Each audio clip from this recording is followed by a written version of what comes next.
Beverages corporation നഷ്ടത്തിലെന്ന excise വകുപ്പ് മന്ത്രി M Liju കഴിഞ്ഞ സർക്കാരിന്റെ നയമാണ് അതിന് കാരണമെന്നും ബെവ്കോയെ പ്രൊഫഷണലൈസ് ചെയ്യാൻ തീരുമാനിച്ചുവെന്നും ലിജു പറഞ്ഞു. ഇപ്പോഴല്ല ബെവ്കോ നഷ്ടത്തിലായത്, കഴിഞ്ഞ സർക്കാരിന്റെ തീരുമാനം കൊണ്ടാണ് നഷ്ടത്തിലായത്. ബെവ്കോയുടെ ഉൽപ്പാദനവും വിൽപ്പനയും വർദ്ധിച്ചു. എന്നാൽ 5 പൈസയായിരുന്ന ഗ്യാനേജസ് ഫീസ് 10 രൂപയായി ഉയർത്തിയതോടെ 400 കോടി രൂപയാണ് ബെവ്കോയ്ക്ക് സർക്കാർ നൽകേണ്ടി വന്നത്.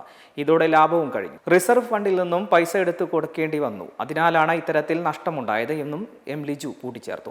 മദ്യനയ ചർച്ച ആരംഭിച്ചെന്നും ഓണം കഴിഞ്ഞ് കാര്യങ്ങൾ വേഗത്തിൽ നടക്കുമെന്നും ലിജു കൂട്ടിച്ചേർത്തു. ചർച്ചയ്ക്ക് വിളിക്കേണ്ട ആളുകളുടെ ലിസ്റ്റ് തയ്യാറാക്കുകയാണ്.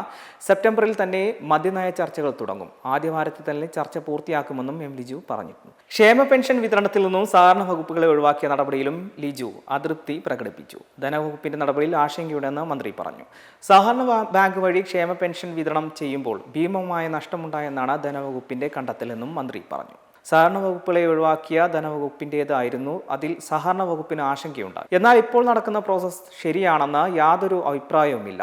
രാഷ്ട്രീയവൽക്കരിച്ചുകൊണ്ടാണ് വിതരണം നടത്തിയത്, ചുവപ്പുവൽക്കരണമാണ് നടത്തിയതെന്നും ലിജു വിമർശിച്ചു.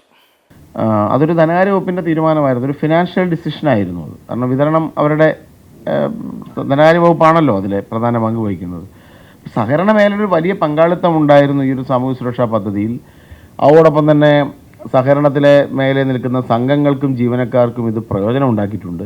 പക്ഷെ അതേ സമയത്ത് തന്നെ ഇതിൻ്റെ സാമ്പത്തികമായ പല വിഷയങ്ങൾ എന്ന് പറഞ്ഞാൽ ഇങ്ങനെ കൊണ്ടു കൊടുക്കുമ്പോൾ പല സ്ഥലങ്ങളിലും മരണമടഞ്ഞവരെക്കുറിച്ചുള്ള വിവരങ്ങൾ പോലും കൃത്യമായി കൊടുക്കുന്നില്ല.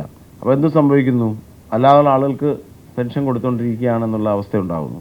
അധികം വരുന്ന തുക കൃത്യമായിട്ട് തിരിച്ചടയ്ക്കുന്നില്ല എന്നുള്ള ആക്ഷേപം, കൂടാതെ സാമ്പത്തിക ബാധ്യത വർദ്ധിക്കുന്നുള്ള ആക്ഷേപമൊക്കെ തന്നെ ധനകാര്യ വകുപ്പിനുണ്ടായിരുന്നു. ധനകാര്യ വകുപ്പ് എടുത്ത്, അതുകൊണ്ട് തന്നെ ധനകാര്യ വകുപ്പ് എടുത്തൊരു ഫിനാൻഷ്യൽ ഡിസിഷനാണ് ഇപ്പം നിലവിലുള്ളത്. മെമ്പർമാരുടെ നിക്ഷേപങ്ങൾക്ക് ഉയർന്ന ലാഭവിഹിതം നൽകുന്ന കേന്ദ്ര സർക്കാർ സഹകരണ രജിസ്ട്രേഡ് സൊസൈറ്റി ഭാരത് ലജ്ന multi state housing cooperative society limited.